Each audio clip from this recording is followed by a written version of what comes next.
শান্তিপূর্ণ আমাদের আন্দোলন, আমরা লোকমাস্টারদের আন্দোলন, এটা আমরা চাচ্ছি যে আমরা আলোচনা করে এটাকে শেষ করার জন্য।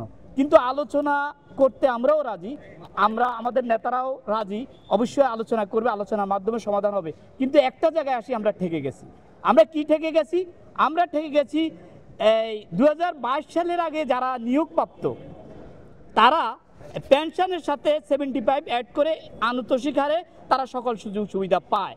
কিন্তু আপনার 3/11/21 সালের পর থেকে একটা প্রজ্ঞাপনের মাধ্যমে অর্থ মন্ত্রণালয়ের একটা প্রজ্ঞাপন সেটাকে শিথিল করা হয়, রহিত করা হয়। আমরা জানি, এখন আমরা আপনার কাছ থেকে জানতে চাচ্ছি যাতে গতকাল রাত থেকে যে কর্মবিরতি পালন করছেন এটি প্রত্যাহার হবে কিনা? অবশ্যই হবে, আলোচনা সাপেক্ষে।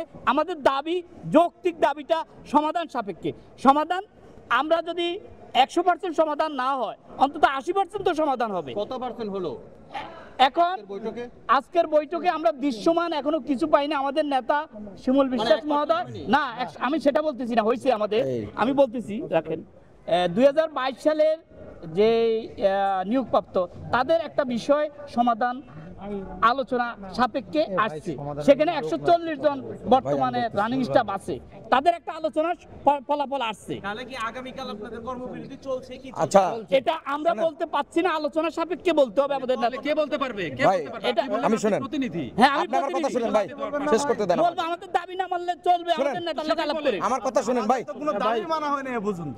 দাবি মানা আমি বাংলাদেশ রেলওয়ে রানিং স্টাফ ও শ্রমিক কর্মচারী ইউনিয়নের ঢাকা মহানগর শাখার প্রচার সম্পাদক। ঠিক আছে, আমি শিমুল ভাইকে, সম্মানিত শিমুল ভাইকে শ্রদ্ধা জানাই বলতে চাই যে আমার শিমুল ভাই একটা কথা বলছে যে আমার নেতা মুজিবুর রহমান আত্মগোপনে আছেন। আসলে কথাটি সম্পূর্ণ ঠিক না।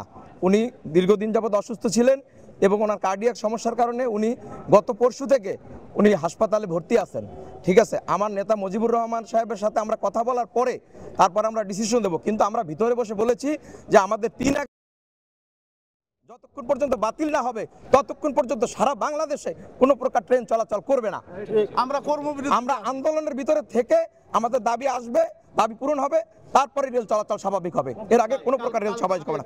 আমরা যতক্ষণ পর্যন্ত আমাদের এই 3/11/21 প্রজ্ঞাপন বাতিল না হবে ততক্ষণ পর্যন্ত আমাদের কর্মসূচি চলতে থাকবে। এর আগে রেল চলাচল স্বাভাবিক হবে না।